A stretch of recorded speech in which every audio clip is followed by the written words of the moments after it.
Salut tout le monde et bienvenue à The Deep Dive. Oh, Aujourd'hui, on s'attaque à un sujet qui touche beaucoup de gens, oui, la lombalgie chronique, et comment la technologie peut nous aider à la gérer. d'accord. On parle de téléréadaptation, Mhm. c'est-à-dire l'utilisation d'applications de plateformes web ou même de la vidéoconférence pour suivre des programmes de réadaptation à distance. Oui, C'est un domaine qui a vraiment explosé depuis la pandémie et on va explorer ensemble oui, ce que la recherche nous apprend sur son efficacité, les différentes approches et surtout ce que ça pourrait changer pour vous. absolument. La lombalgie chronique, c'est cette douleur persistante au bas du dos qui dure plus de 3 mois Oui. et qui peut vraiment impacter le quotidien. Mhm. C'est souvent un mélange de facteurs biologiques, psychologiques et sociaux qui en est la cause. Mhm. Et malgré sa complexité, l'exercice physique est considéré comme un traitement de première ligne. Oui. C'est là que la téléréadaptation entre en jeu. D'accord. Donc la téléréadaptation, c'est comme avoir un kiné virtuel à portée de main. Exactement. On peut vraiment faire des exercices Yeah. et suivre un programme complet depuis chez soi. Il y a deux grandes catégories de téléréadaptation, D'accord. l'asynchrone et l'asynchrone. Ok. L'asynchrone, c'est le plus courant. On utilise une application mobile pour accéder à des exercices et des informations à son rythme quand on veut. Hmm. Imaginez, vous pouvez faire votre séance de physio pendant votre pause déjeuner au bureau ou le soir, tranquillement chez vous. Ah oui, ça change tout en termes de flexibilité. Ouais. Et pour la synchrone, c'est comment? L'asynchrone, c'est plus interactif. On utilise la vidéoconférence pour avoir un contact direct avec un thérapeute en temps réel. D'accord. C'est l'idéal si on a besoin d'un suivi plus personnalisé, avec des conseils en direct et des ajustements au programme en fonction de nos besoins. On a l'impression qu'il y a vraiment une solution adaptée à chaque besoin. Mais du coup, quel type d'exercice on retrouve dans ces programmes de téléadaptation? On retrouve les mêmes types d'exercices, renforcement musculaire pour le dos, les abdominaux et les muscles profonds, des exercices de mobilité pour assouplir la colonne vertébrale, Oui. de la stabilisation pour améliorer l'équilibre et prévenir les blessures, et bien sûr des exercices d'aérobie pour la santé cardiovasculaire et la gestion de la douleur. D'accord. L'avantage, c'est que tout est adapté à vos capacités et à votre niveau. C'est super intéressant. Yeah. Mais au-delà des exercices, est-ce qu'il y a d'autres éléments dans ces programmes de téléréadaptation? Oui. On a parlé d'information, par exemple. Oui, c'est un aspect important. Hmm. En plus des exercices, la plupart des programmes intègrent des informations sur la lombalgie chronique, des conseils pour gérer la douleur au quotidien, des techniques de relaxation et parfois même du soutien psychologique. Mhm. L'objectif, c'est vraiment d'avoir une approche globale qui prend en compte tous les aspects de la problématique. On comprend mieux pourquoi la téléréadaptation suscite autant d'intérêt, mais tout cela semble prometteur. Qu'en est-il de l'efficacité réelle? Est-ce que les études scientifiques confirment ces bénéfices? Oui, absolument. On a de plus en plus de preuves scientifiques qui montrent que la téléréadaptation peut être aussi efficace que la physiothérapie traditionnelle pour la lombalgie chronique. On a notamment une revue de portée récente qui a analysé 28 études publiées entre 2017 et 2024. 28 études, c'est énorme. Et qu'est-ce qu'on apprend de ces recherches? Eh bien, on découvre que la plupart des études étaient des essais contrôlés, randomisés, ce qui est le gold standard en matière de recherche scientifique. D'accord.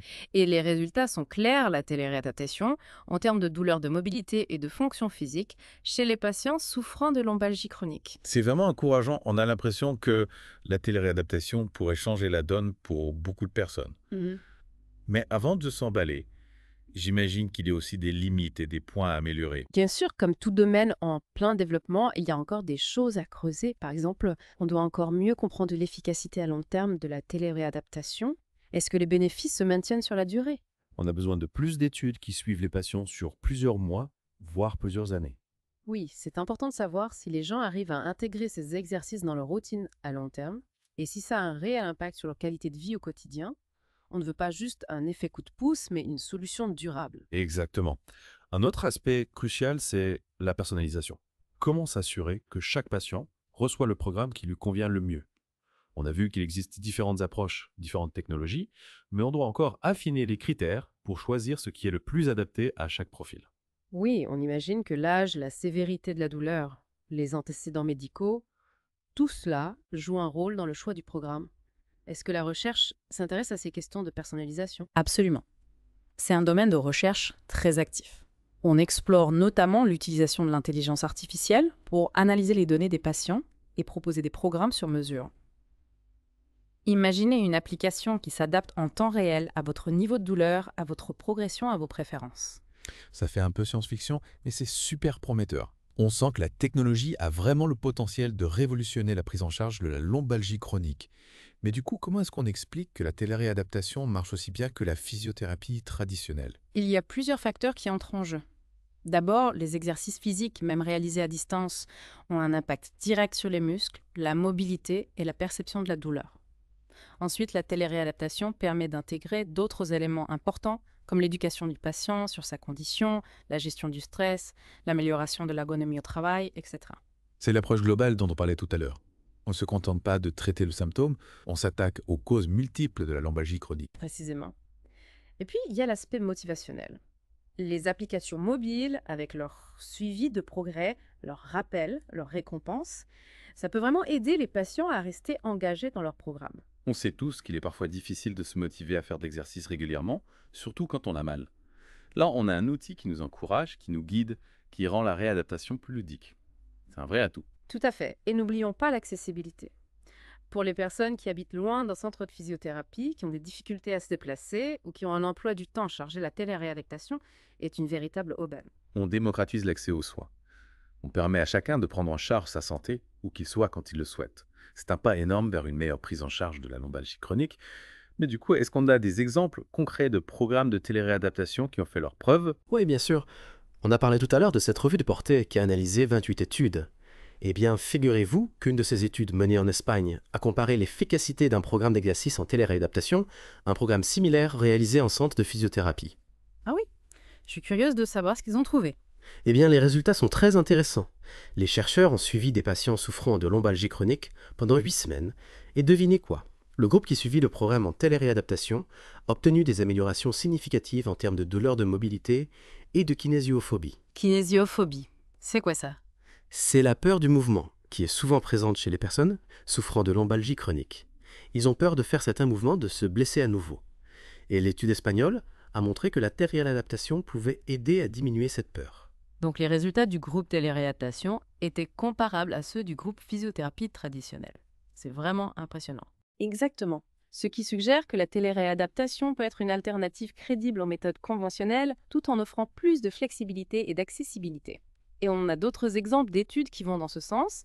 Par exemple, une étude australienne s'est intéressée à l'utilisation de la console de jeu Wii Fit U pour la réadaptation des personnes âgées souffrant de lombalgie chronique. Ah oui, j'en ai entendu parler. Utiliser des jeux vidéo pour la réadaptation, c'est assez original. Oui, et pourtant ça marche. L'étude a montré que les participants qui utilisaient la Wii Fit U obtenaient de meilleurs résultats en termes de douleur de fonction physique et de kinésiophobie que ceux qui suivaient les recommandations habituelles. C'est fascinant de voir comment la technologie peut être mise au service de la santé de manière aussi créative. On est loin de l'image austère de la réadaptation traditionnelle. Tout à fait. Et ça montre bien que la téléréadaptation a le potentiel de toucher un public large, y compris les personnes qui ne sont pas forcément attirées par les méthodes classiques. Oui, on peut imaginer que ça motive davantage les jeunes, les personnes âgées ou celles qui ont un mode de vie très actif. Mais du coup, avec toutes ces avancées technologiques, est-ce que le contact humain ne risque pas de se perdre en route? C'est une question importante. Et je tiens à rassurer tout le monde, la téléréadaptation ne signifie pas qu'on est livré à soi-même face à une machine. Au contraire, le contact humain reste essentiel, c'est-à-dire, eh bien, même dans les programmes asynchrones, il y a généralement un suivi avec un thérapeute, que ce soit par message, par téléphone ou par vidéoconférence. Le thérapeute peut répondre aux questions, ajuster le programme en fonction des besoins et surtout apporter un soutien et une motivation précieux. Donc la technologie ne remplace pas le thérapeute, elle vient plutôt compléter son travail et faciliter la prise en charge du patient. Exactement. La téléréadaptation permet de créer une relation de soins plus flexible, plus accessible, mais tout aussi humaine et personnalisée. C'est rassurant à entendre. On sent que la technologie est utilisée de manière intelligente pour améliorer l'expérience du patient et optimiser les résultats. Mais du coup, comment est-ce que la téléréadaptation s'intègre dans le système de santé actuel? Est-ce que c'est facilement accessible? Est-ce que c'est remboursé? Ce sont des questions cruciales. Et la réponse, c'est que ça dépend beaucoup des pays, des systèmes de santé et des assurances. Dans certains pays, la téléréadaptation est déjà bien intégrée et remboursée par les assurances maladie. Ah oui, on a vu que le Canada, par exemple, était en avance sur ce sujet. Exactement. Au Canada, la téléréadaptation est de plus en plus utilisée, notamment dans les régions rurales où l'accès aux soins est limité. Et les assurances maladie ont commencé à prendre en charge certains programmes. C'est encourageant. Et en France, où est-ce qu'on en est? En France, la téléréadaptation est encore en phase de développement, mais on observe une réelle dynamique ces dernières années. De plus en plus de professionnels de santé s'y intéressent, des plateformes dédiées émergent et les autorités sanitaires commencent à reconnaître son potentiel. On a vu que le gouvernement avait lancé un plan pour développer la télésanté, donc on peut espérer que la téléréadaptation en bénéficiera également. Oui, tout à fait. L'objectif, c'est de rendre la téléréadaptation accessible à tous ceux qui en ont besoin et de l'intégrer de manière harmonieuse dans le parcours de soins. C'est une perspective prometteuse. Mais du coup, qu'est-ce qui freine encore le développement de la téléréadaptation en France? Il y a plusieurs freins, notamment la question du remboursement par les assurances maladie, qui n'est pas encore systématique. Il y a aussi un besoin de formation des professionnels de santé pour qu'ils s'approprient ces nouveaux outils et qu'ils les intègrent dans leur pratique. Et puis, il y a peut-être aussi une certaine résistance au changement de la part des patients comme des professionnels. On est habitué à un certain mode de fonctionnement, il faut du temps pour s'adapter aux nouvelles technologies. C'est vrai, mais je suis convaincue que la téléréadaptation a tous les atouts pour s'imposer comme une solution incontournable dans la prise en charge de la lombalgie chronique. Elle est efficace, elle est accessible, elle est adaptable et elle répond aux besoins d'un monde de plus en plus connecté. On l'espère aussi. Mais avant de conclure cette partie, j'aimerais revenir sur la question de la recherche.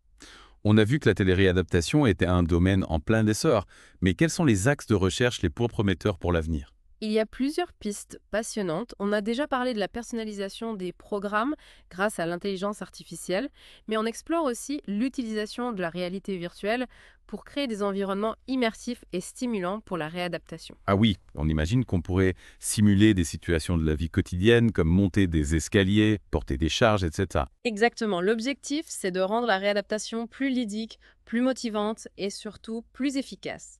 On travaille aussi sur l'intégration de capteurs et d'objets connectés pour suivre les mouvements des patients, analyser leur posture et leur donner un feedback en temps réel. On a vraiment l'impression d'entrer dans une nouvelle ère de la réadaptation où la technologie repousse les limites du possible.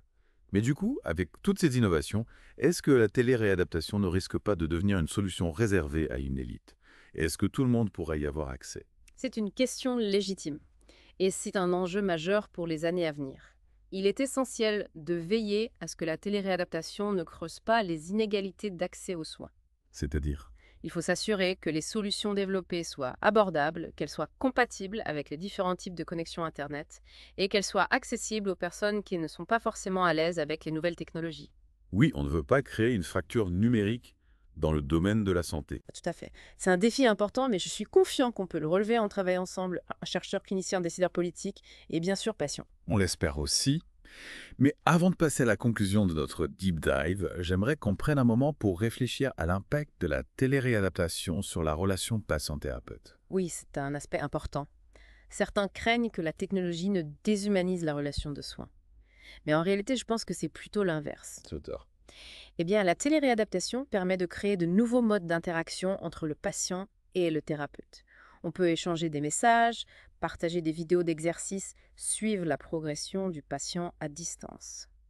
Tout cela crée une proximité, une continuité dans le suivi qui peut renforcer la relation de confiance. Oui, on a l'impression que le patient devient plus acteur de sa prise en charge, qu'il est plus impliqué dans son programme de soins. Exactement. Et ça, c'est un facteur clé de la réussite de la réadaptation. On sent que la téléréadaptation a le potentiel de transformer en profondeur notre rapport à la santé, en nous donnant plus de pouvoir, plus d'autonomie et plus de liberté. Tout à fait. Et c'est ce qui me passionne dans ce domaine. On est à l'aube d'une véritable révolution qui va changer la vie de millions de patients. C'est une perspective enthousiasmante. Mais avant de se quitter, on aimerait vous laisser avec une question à méditer. Face à cette révolution de la téléréadaptation, comment voyez-vous l'avenir de la prise en charge de la lombalgie chronique? Est-ce que la technologie finira par remplacer complètement les interactions humaines? Ou bien allons-nous vers un équilibre entre le virtuel et le réel, entre l'innovation et la tradition? C'est LA, grande question. Personnellement, je pense qu'on va vers une complémentarité intelligente entre la technologie et l'humain. La téléréadaptation va permettre de démocratiser l'accès aux soins, de personnaliser les programmes et de rendre les patients plus acteurs de leur santé. Mais le rôle du thérapeute reste crucial pour l'évaluation, le suivi, l'adaptation des exercices et bien sûr le soutien humain. C'est rassurant d'entendre ça. On n'imagine pas un monde où les robots remplaceraient complètement les kinésithérapeutes. Mais du coup, si on se projette dans le futur, quels sont les défis à relever pour que la téléréadaptation se développe de manière optimale et profite au plus grand nombre? Il y a plusieurs défis à relever. D'abord, il faut garantir l'accès à Internet pour tous, car sans connexion Internet, pas de téléréadaptation possible. Ensuite, il faut former les professionnels de santé à ces nouveaux outils pour qu'ils puissent les utiliser de manière efficace et éthique. Et enfin, il faut sensibiliser le grand public aux avantages de la téléréadaptation pour lutter contre les idées reçues et les réticences. Oui, il faut que les gens comprennent que la téléréadaptation, ce n'est pas juste faire des exercices devant son ordinateur, c'est une approche globale, personnalisée, et qui peut vraiment changer la vie des patients. Tout à fait. Et puis, il y a aussi la question de la recherche.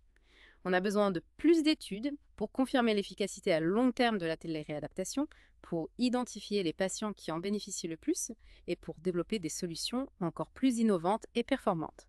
C'est passionnant de voir tout ce qui se passe dans ce domaine. On a l'impression d'assister à une véritable révolution dans la prise en charge de la lombalgie chronique.